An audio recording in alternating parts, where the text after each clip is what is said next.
At my brother's engagement party, my own father, a wealthy real estate tycoon, turned to his guests and said, "Michael is our pride and joy. As for Sarah, after 15 years in the Army, she's a failure." He never imagined this failure would soon dismantle his web of deceit. My name is Sarah Elizabeth Smith. I'm 32 years old, a colonel in the United States Army, and at that moment, I was nothing but a shadow in my family's glittering world.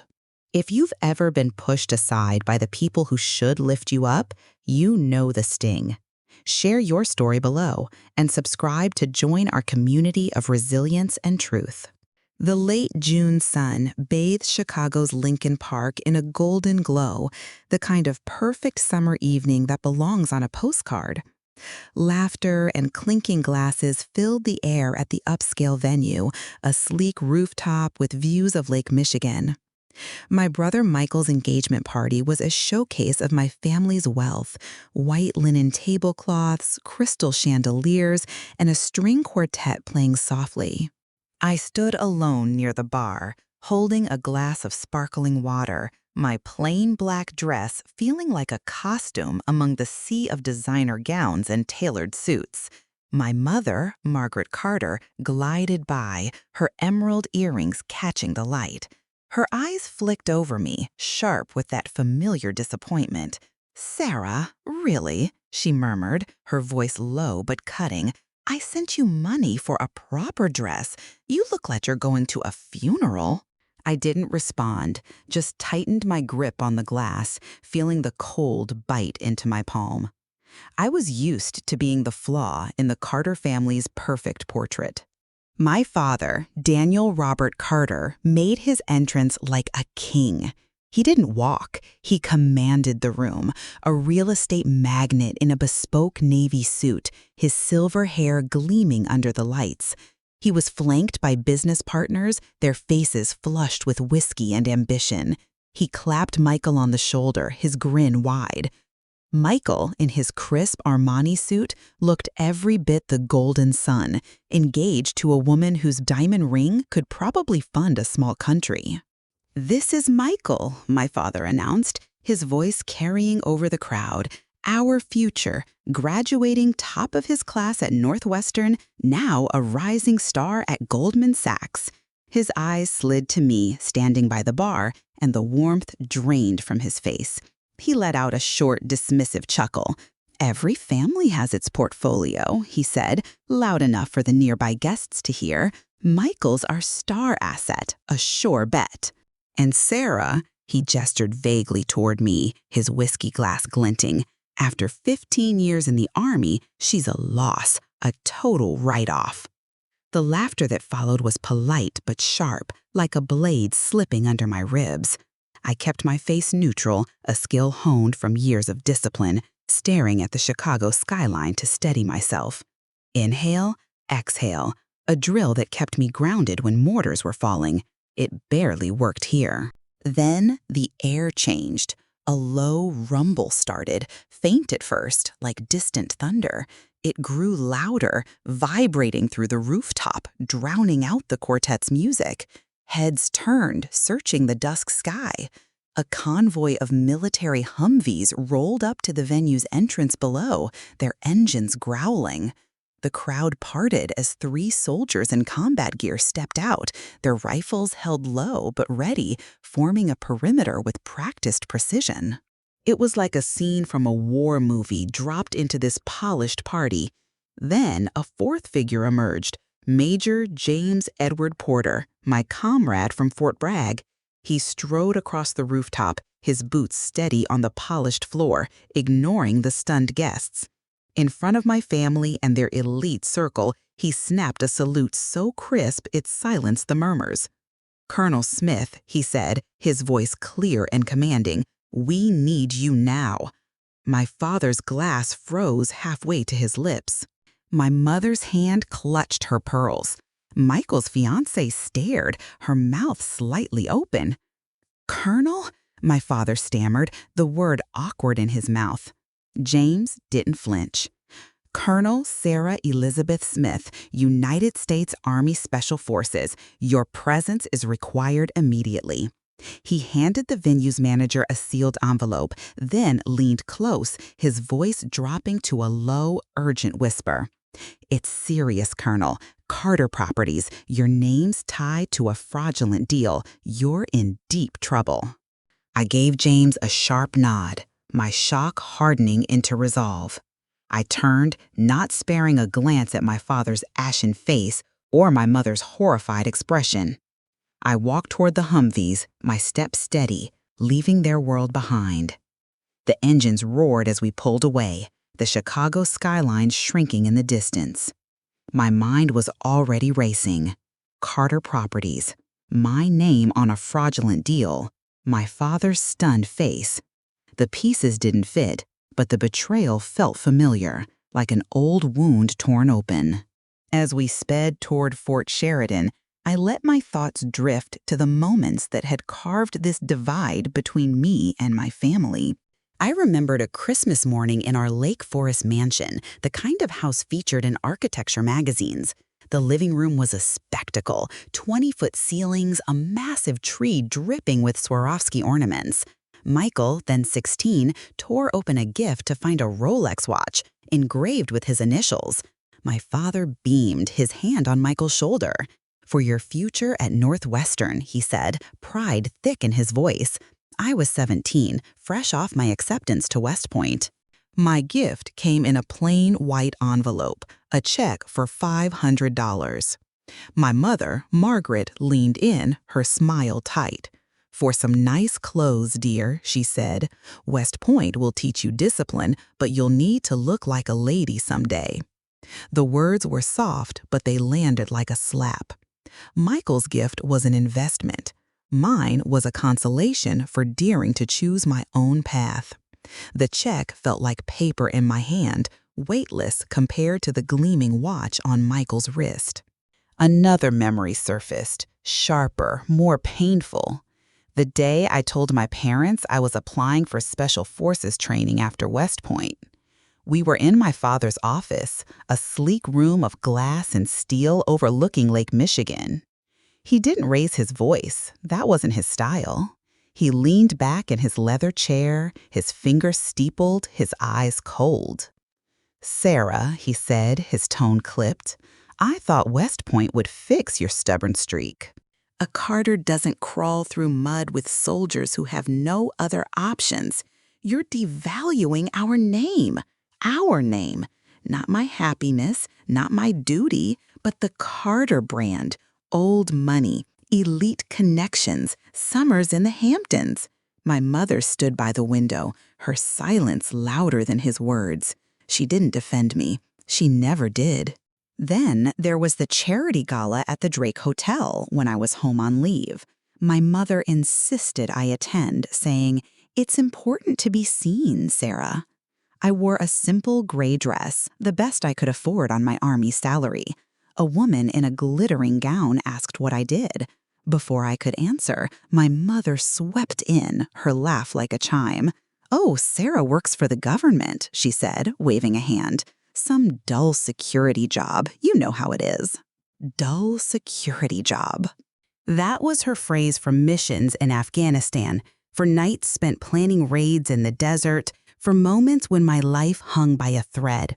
She wasn't protecting my cover. She was protecting her image, ashamed that her daughter was a soldier instead of a socialite.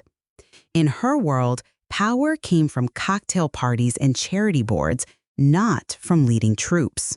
The Humvees pulled into Fort Sheridan, the familiar base grounding me.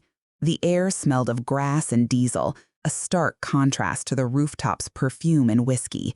James was waiting, his face grim. Those old wounds didn't hurt anymore. They were scars, tough and unyielding. I had built a life separate from my family's world, one forged in duty and sacrifice. Now that life was under attack, my name dragged into their greed. I looked at James, my voice steady. "They used my name," I said. "Now I'll take it back. This wasn't just about clearing my name. It was about proving the honor I'd fought for was real, not some illusion they could steal. Inside the base's secure command center, the air hummed with the buzz of computers and the faint scent of burnt coffee. I was back in my element, no longer a daughter, but a colonel analyzing a threat. James and I worked in silence, our screens casting a pale glow. The first lead came up on his monitor. He turned it toward me, his jaw tight. "Colonel, look at this." It was a bank statement, a $3 million loan opened under my name with a Chicago bank dated April 12, 2020. My stomach twisted. James pointed to the timestamp. "That day, you were in Kandahar, leading a joint operation with NATO forces. You were off-grid, no digital footprint." The betrayal hit like a punch. The enemy wasn't some distant threat. It was at home, sipping scotch in a penthouse while I was dodging RPGs. "Keep digging," I said, my voice flat but firm. "Check my email archives. Cross-reference anything with financial, loan, or Carter Properties and my father's name." James's query pulled up a single email, sent from my mother's account. The subject was harmless, for Sarah. My blood ran cold. He opened it on the main screen. Dear," it read, "here's the loan authorization Sarah signed before her deployment. She'll be unreachable for months, you know how she is. Can you handle this for her? Love, Margaret." Attached was a PDF, loan_authorization Sarah Smith.pdf. I stared at the line. She trusts you. My trust, the one thing I'd held onto despite years of their dismissal, had been turned against me. My mother had handed my father the weapon, whether by ignorance or intent. "Trace the IP address," I said, my words sharp. James tapped out the command. A map of Chicago appeared, a red pin blinking over a Gold Coast address. I knew it without looking closer. My parents' penthouse, where I'd once been lectured about my poor choices over a mahogany dining table. This wasn't a mistake. It was deliberate, calculated. I opened the PDF. The document granted Daniel Carter full authority to act on my behalf for financial matters. At the bottom was my signature, Sarah E. Smith, perfectly forged, likely pulled from my military records. My own career, the thing they scorned, was now their tool to betray me. For a moment, I felt something I hadn't felt since my first deployment: helplessness. The sense of being outmaneuvered by the one person who should have had my back. But it passed quickly. 15 years of training kicked in, turning fear into focus. I stood, my posture rigid. "James," I said, my voice like steel, "find me a lawyer who doesn't flinch at a fight." He nodded, pulling up a contact. "Catherine Lee, former JAG, now in private practice. She's in Chicago, and she's a pit bull." The address he gave me wasn't in the glossy loop, but in a gritty part of Logan Square. A brick building with a faded sign, "Catherine Lee, Attorney at Law." Catherine's office was a cluttered war room. Stacks of legal files, a whiteboard scrawled with case notes, the smell of ink and coffee. She was in her late 40s, sharp-eyed, with the no-nonsense air of a soldier. She didn't stand or smile, just gestured to a chair. "Colonel Smith," she said, her voice brisk. "James sent me the file. This isn't a family spat. It's fraud, identity theft, and a direct attack on a serving officer. Are you ready to take this to the mat?" I sat straight, laying out the facts, the loan, the forged signature, the IP address. I kept it clinical, focusing on evidence, not the years of rejection. Catherine listened, her eyes locked on mine. When I finished, she leaned forward, her tone shifting. "They see your service as a hobby, don't they? A convenient absence so they can play with your name. They don't get that one wrong call out there means lives lost." Her words hit hard, not with pity, but with the understanding of someone who'd worn the uniform. For the first time, I felt seen. Catherine pulled up the loan document on her screen, zooming in on the signature. "It's a clean forgery," she said, "but sloppy. The metadata shows it was created with software tied to Carter Properties servers, software banned for federal contracts. Your father's not just crooked, he's careless." A small smile crossed her face, like a hunter spotting prey. "We've got him on felony fraud." We walked to a nearby diner, its Formica tables and neon signs a far cry from my family's world. Over black coffee, Catherine leveled with me. "This will get ugly, Sarah. Your father's a big name in Chicago. He'll use his connections to smear you, call you unstable, a bitter daughter. He'll fight dirty. You ready for that?" I looked at her, my resolve unshaken. "Ma'am," I said, "I faced worse in Helmand Province. This is just another battlefield." She nodded, a spark of respect in her eyes. "Then let's go to war." The hope I felt in Catherine Lee's office was fragile, like a match in a storm. I knew my father would hit back, and I braced for it. In my world, you anticipate the enemy's move, their angle of attack. I expected legal maneuvers, maybe a smear campaign in Chicago's business circles. What I didn't expect was an assault dressed up as love. I was in my temporary apartment in Logan Square, a bare-bones rental with beige walls and the faint smell of paint. Papers were spread across the kitchen counter, my laptop open to a timeline of the fraudulent loan. Catherine was on speakerphone, her voice sharp as we reviewed evidence. My phone buzzed, the screen lighting up with a name that hit like a gut punch: Mom. I signaled Catherine to pause, took a slow breath, like I was steadying my aim before a shot, and answered. "Sarah, sweetheart," Margaret Carter's voice came through, warm as honey, the tone she used for her charity board friends. "You're back in Chicago and you haven't called? Your father and I are worried sick." The warmth was a lie, a tactic I'd seen her use to disarm. I swallowed the bitter taste in my throat. "Worried about what, Mom?" I asked, my tone colder than I meant. "My safety or Dad's real estate empire?" A long silence followed, calculated, heavy. Then her voice softened, trembling just enough to sound real. "Sarah, don't be cruel. We're family. There's been a misunderstanding, but your father only wants what's best. Meet me for lunch, please. Just us. The signature room, my treat." I knew it was a trap. The signature room, perched atop the John Hancock Center, was my father's domain, a place where deals were sealed over steak and skyline views. It was hostile ground. My training screamed to decline, to keep the fight on my terms. But a small, stubborn part of me, the girl who once begged for her mother's approval, wanted to believe she meant it. I agreed, against my better judgment. The restaurant was exactly as I expected.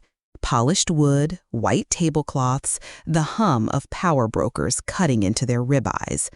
Margaret was already seated at a corner table, a glass of Sauvignon Blanc in hand, her cream-colored suit pristine. She didn't hug me, just offered a perfunctory smile, her perfume sharp and expensive. For the first 30 minutes, she dodged the fraud, chattering about Michael's wedding plans, her latest fundraiser, and damaging whispers at their country club.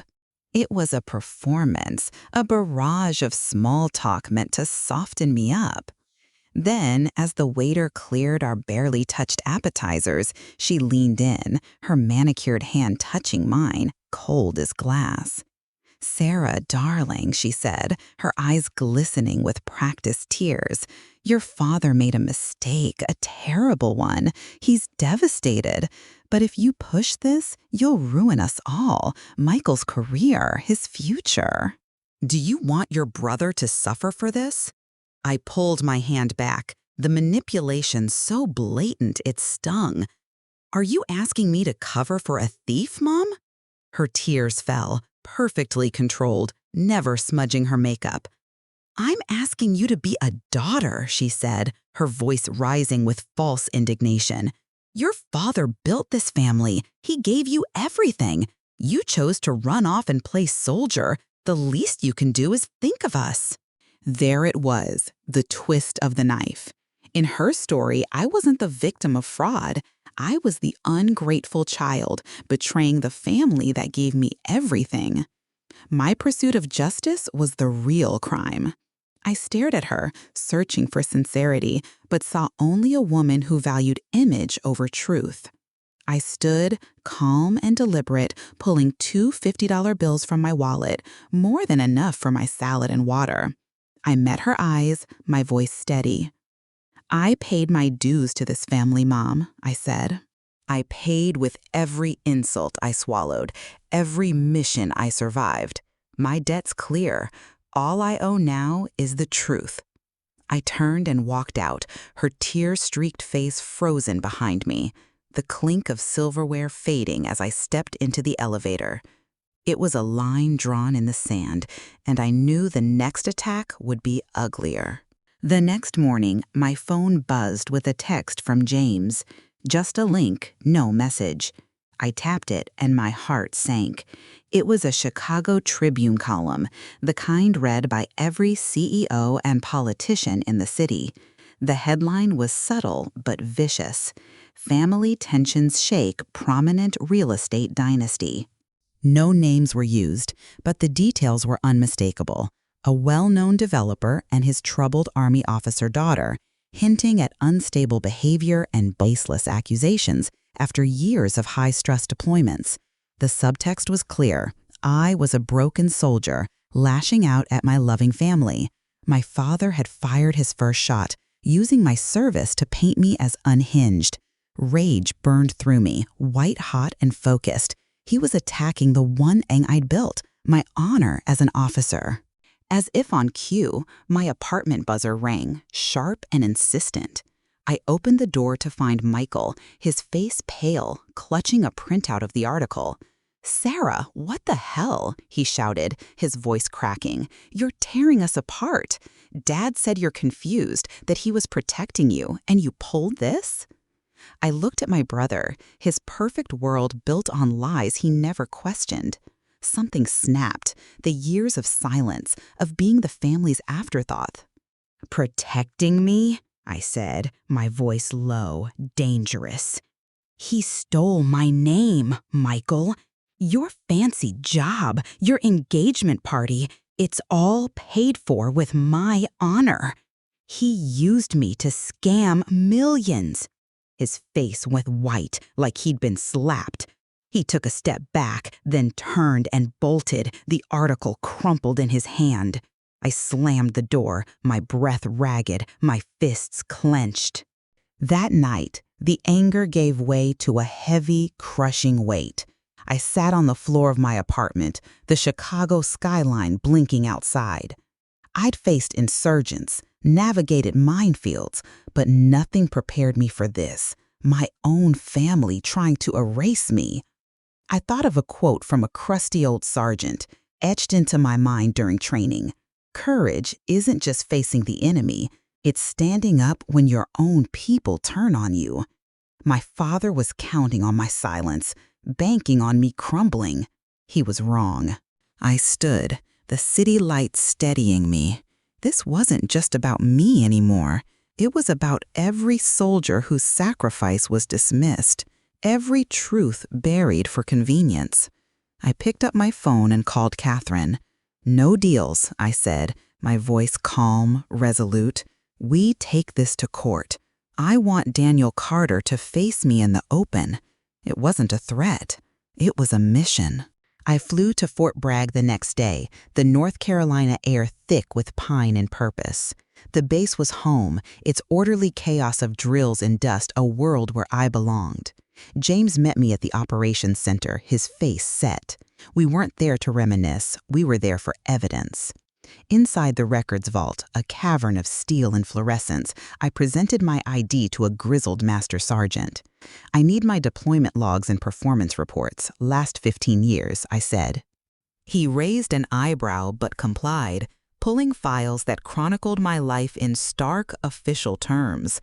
In a small office, James and I spread them out, dates, locations, missions. It was my career, reduced to paper but ironclad.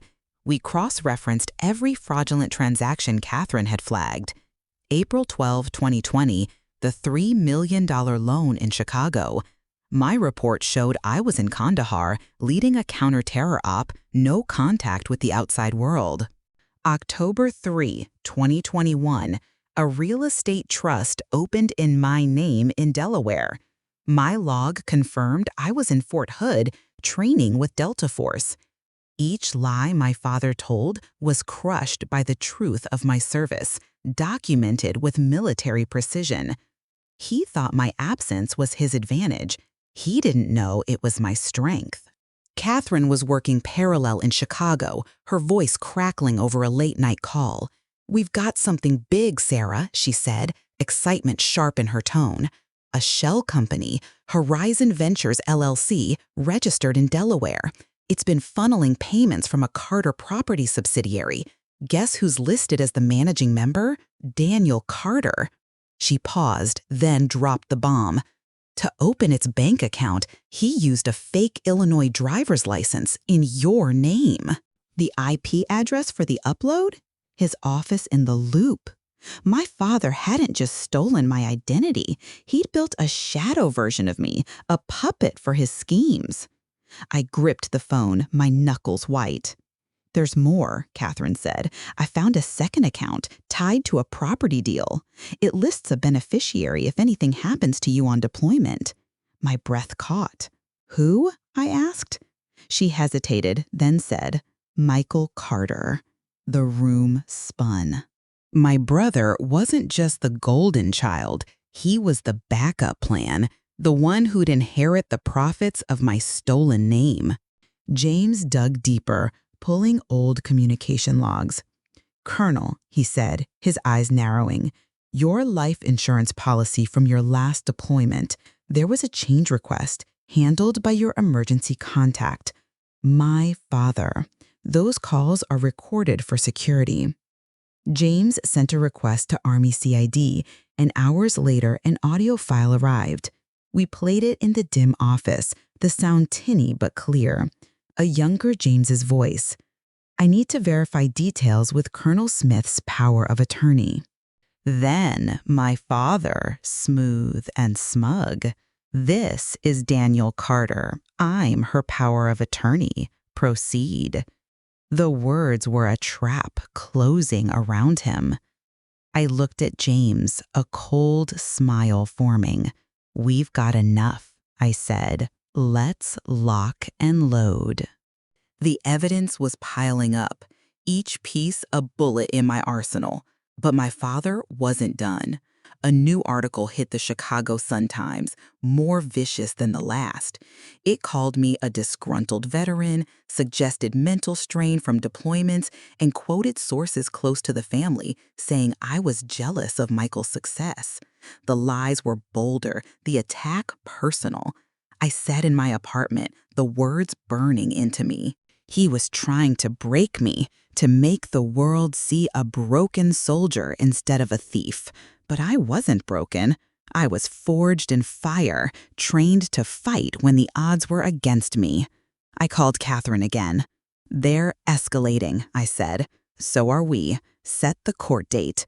She didn't hesitate. "It's already on the calendar. Federal Civilian Review Board, 2 weeks.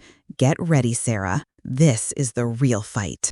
The Federal Civilian Review Board's hearing room in Chicago's Dirksen Building was designed to intimidate. Dark oak paneling, gray carpet, a heavy silence that swallowed sound. My father, Daniel Carter, sat at the respondents' table, flanked by lawyers in suits that cost more than my Army gear. He looked at ease, a man in his element, his silver hair catching the fluorescent light, his smile practiced and polite. This was his arena: boardrooms, loopholes, power plays. He nodded to the panel of 3 adjudicators, as if they were old golf buddies. Then the double doors opened and I walked in. The room went still, every eye on me. I wasn't in a civilian suit or a borrowed dress. I wore my Army service dress uniform, forest green with gold colonel's eagles on my shoulders, My ribbons and badges earned over 15 years pinned across my chest. The Special Forces tab gleamed above my heart. I wasn't Sarah, the disappointing daughter. I was Colonel Sarah Elizabeth Smith, reporting a crime. I caught a flicker in my father's eyes, not fear, but irritation, a crack in his polished facade. This wasn't the story he'd scripted. I walked to the petitioner's table, my steps measured, and took my seat beside Catherine Lee. Her presence was a steady anchor, her briefcase open with files that could bury a man. Catherine stood, her voice calm but commanding like a general addressing troops. "Good morning, members of the board," she began. "My client, Colonel Sarah Elizabeth Smith, is here to report a calculated series of federal offenses, wire fraud, identity theft, and conspiracy that exploited her military service." She launched into the evidence, each piece a precision strike. A world map appeared on the screen behind the panel. "On April 12, 2020, Catherine said, her tone sharp, when a $3 million loan was opened in Colonel Smith's name in Chicago, she was here, a red pin marked Kandahar, Afghanistan, leading a counter-terror operation, off-grid, no digital trace. Another pin lit up in Texas. On October 3, 2021, when a real estate trust was created in her name in Delaware, she was at Fort Hood, training with Delta Force. She laid out the documents one by one, the forged loan authorization, the fake Illinois driver's license, its metadata tied to an IP address in Daniel Carter's Loop office. The room grew colder, the silence heavier. I kept my eyes on the panel, refusing to meet my father's gaze, though I felt it burning into me. Catherine saved the most damning evidence for last. The respondent claims these acts were to protect his daughter's assets during her deployments, she said, letting the absurdity hang in the air. She turned to face my father directly. "Let's examine this protection." A new document appeared on the screen, a hidden investment account opened in my name with a beneficiary clause. "In the event of Colonel Smith's death in service," Catherine said, her voice low for effect, "the sole beneficiary is Michael Carter." A gasp rippled through the small audience. I glanced back. My mother, Margaret, sat rigid, her face a mask of shock. Michael, beside her, looked like he'd been punched, his eyes wide, his jaw slack. His perfect world, his engagement, his career was crumbling. He wasn't the golden son. He was a piece in my father's game, a fallback for stolen profits. Michael turned to our father, his voice a broken whisper. "You used me?" The words echoed in the silent room, the wound laid bare. It wasn't my strike, or Catherine's, but his own son's that broke him. Daniel Carter's composure shattered, his mouth opened, closed, no sound escaping. He sank into his chair, his hands covering his face, a man undone not by lawyers, but by the truth. His lead counsel, a slick attorney with a Rolex, stood quickly. "Objection, this is irrelevant speculation," he said, but his voice lacked conviction. The lead adjudicator raised a hand. "Overruled," she said, her eyes on Catherine. "Continue." Catherine didn't hesitate. She played the audio file from Army CID, my father's voice smooth and smug. "This is Daniel Carter. I'm her power of attorney. Proceed." The recording was a guillotine, cutting through his lies. The panel's faces hardened. I finally looked at my father. His eyes met mine, and for the first time, I saw fear, not of the law, but of me, the daughter he'd dismissed, now dismantling his empire.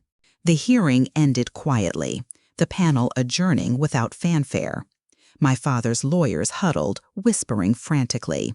Margaret and Michael sat frozen at the back, like figures in a painting no one wanted to buy. Victory didn't feel like triumph.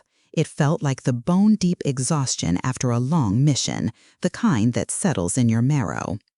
As we left the room, Daniel intercepted me in the marble hallway, his tailored suit hanging loose on a defeated frame. "Sarah," he said, his voice hoarse, "we can fix this. I'll return every dollar. Please." His eyes were desperate, his tan face pale. I looked at him, feeling nothing. Not anger, not satisfaction, just emptiness. "You can't return 15 years, Dad," I said, my voice flat. "You can't restore the trust you broke, the honor you tried to sell." I stepped past him, my mother and Michael watching from the hall's end, silent, distant. My boots echoed as I walked away, leaving them behind. A week later, the fallout hit like a storm. The Department of Justice issued a press release, cold and precise. Daniel Carter indicted for wire fraud, aggravated identity theft, and conspiracy to defraud the United States. His assets were frozen, his firm's phones went silent, his partners vanished. The Chicago Tribune and Crane's Business ran headlines dissecting his fall. The same outlets that once praised his genius now picking apart his ruin. I read them in my Logan Square apartment, the words bringing no joy, only a quiet relief, like a wound finally closed. The personal cost came via a call from Michael. His voice was raw, trembling. "I quit my job," he said, choking on sobs. "They look at me like I'm part of it, like I'm a crook. I didn't know, Sarah. I swear I didn't." I believed him, and that was the tragedy. He'd lived in a bubble, never questioning the lies that propped it up. "I know, Michael," I said, my tone gentle but firm. "But you can't build a life on someone else's truth. Start over. Earn it yourself." I hung up, the silence heavy. It felt harsh, but it was the truth he needed. 6 months later, I stood in the Hall of Valor at Fort Bragg, a place where sacrifice is etched into the walls. I wore my combat uniform, faded from desert sun, not the dress blues of a ceremony. This wasn't for a colonel behind a desk, it was for a soldier in the field. The Secretary of the Army stood before me, reading a citation for a classified mission in Syria years ago when I'd pulled a wounded teammate from a burning outpost under fire. The details were brief, as they had to be, but they spoke of courage, of a choice made when hope was gone. He pinned the bronze star to my chest, its weight small but solid. Camera flashes flickered, but I looked past them to the crowd. James Porter, Catherine Lee, my team from Fort Bragg. They didn't clap loudly, just stood there, their smiles quiet and real. I was called to the podium. I had no speech prepared, just the truth. I was taught, I began, my voice steady, that a soldier's greatest strength is silence, doing the job without a spotlight. For years, I thought that was enough. I paused, looking at my team, but I learned silence can hide the truth. Let others write your story. I stand here not because I'm flawless, but because I refuse to be erased. I scanned the crowd, generals, soldiers, families. Legacy isn't what you're given. It's what you build in the moments no one sees, with the people who stand by you. The applause was strong, filling the hall, and for the first time, it felt like mine. That night, I skipped the formal dinner. Instead, I met my team at a dive bar near Fort Bragg, a place with scuffed tables and faded Army flags. We squeezed into a booth, beers in hand, trading stories of missions long past. I pulled the bronze star from my pocket, setting it on the table next to a worn photo of our team in Syria, dust-covered and grinning after a hard fight. Those faces, James, my squad, they were the ones who'd shared their last MREs, who'd trusted me in the dark. This was my family, forged in fire, not blood. The realization settled deep. This fight wasn't just about justice. It was about knowing who I was, not who my family wanted me to be. My journey had been about reclaiming my name, my truth. It wasn't easy, and it left scars, but it taught me something. Your story matters, and no one gets to write it but you. I looked at the star, the photo, the faces around me, and felt something I hadn't in years: home.